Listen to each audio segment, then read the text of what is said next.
Hey YouTube, welcome back to my channel. In today's video, I'm going to be showing y'all how I did these small, medium, butt length knotless braids in this really cute burgundy color.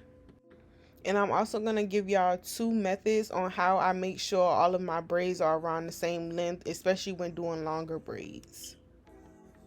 For my small, medium size, I do 2 to 3 rows in the back. Most of the time it's 2 rows, and then I do 6 rows at the top, which is 12 braids across the front. I use 3 packs of Prestretched Expressions hair in 52 inches in this burgundy color.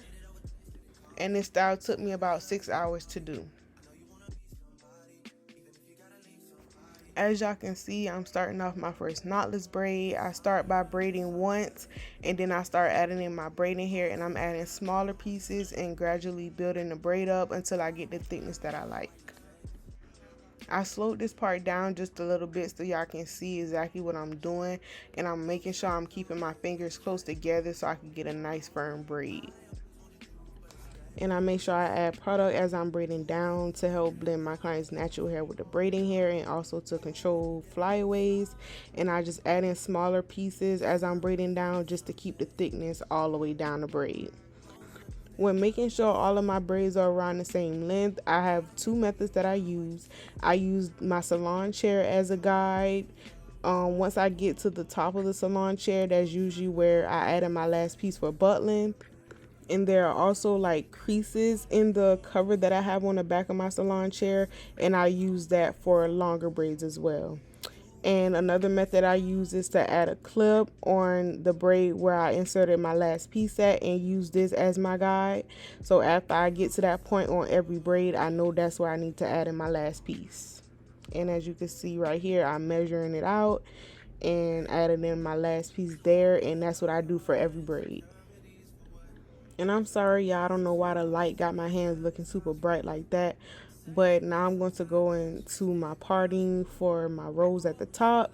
So as y'all can see, I already did the first row, but now for the second row, I do just like a rough part, and then I apply my shining gem to my client's part, and that's just going to help me clean it up. Then I go in and pre-part my braids on all of my rows. This just helps me to make sure that all of my parts are around the same size, and I can kind of measure it up before actually going in and braiding. And I do try to brick lay all of my parts. Sometimes it doesn't happen that way, and that's okay. Brick laying is just making your parts look like staircases, and you want the braids to fall in between the row underneath it. And that's just gonna help your braids look fuller, and to me it just looks more clean when your parts are brick laid versus stacked on top of each other. And an easy method to do that is to do one row with the odd number of braids, and then the next row you do an even number of braids, and then continue until you're at the top. I recently just dropped my own braid gel, and that is the product that I'm using in this video. I will have all of my information for that linked down in the description box and also in the eye. And it is also linked in my YouTube store, or you could go to bbshaircare.com to shop. And I'm doing the same thing as before. I'm continuing to braid down, and then once I get to where that clip is or to the top of my chair, I'm adding in that last piece.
in braids, and the money's hard to make, so I bet they on their face right now. When he tell the story, that's not how it went. No, they be lying 100%. Moved out of the wrist and forgot about the bed. Now they just call me to tell me come get it. Now that boy off and I don't want no credit. If it was me, they wouldn't regret it. Left me for dead and now they won't get it. Heart is still beating, my niggas still eating. Y'all, I did invest in the chair for me to sit down in while I'm braiding down. So what I do is I'll finish all of the top, and I'll add in that last piece like y'all saw me doing earlier in the video, and then I'll just leave the ends until I'm all the way done with the top. Y'all, a chair is definitely needed, especially for a full-time braider.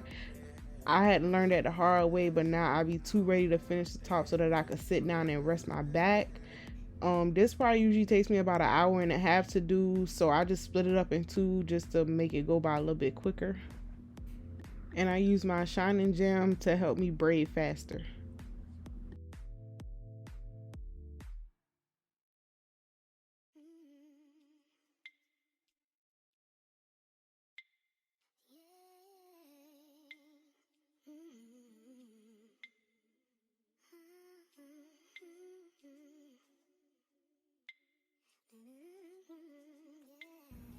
Then for the finishing touches, I'm going in with some spritz, or you can use any type of holding spray.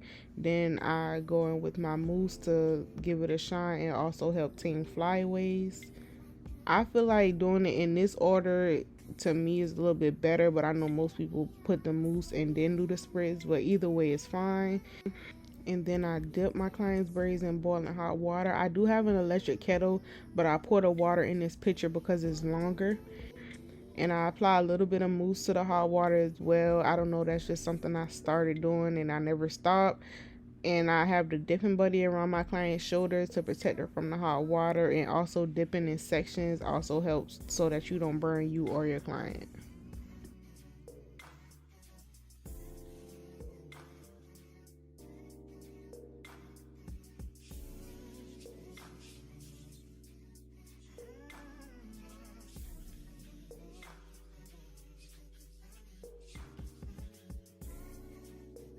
And then I'm going in with my blow dryer to help tame flyaways and also to help dry the braids a little bit more.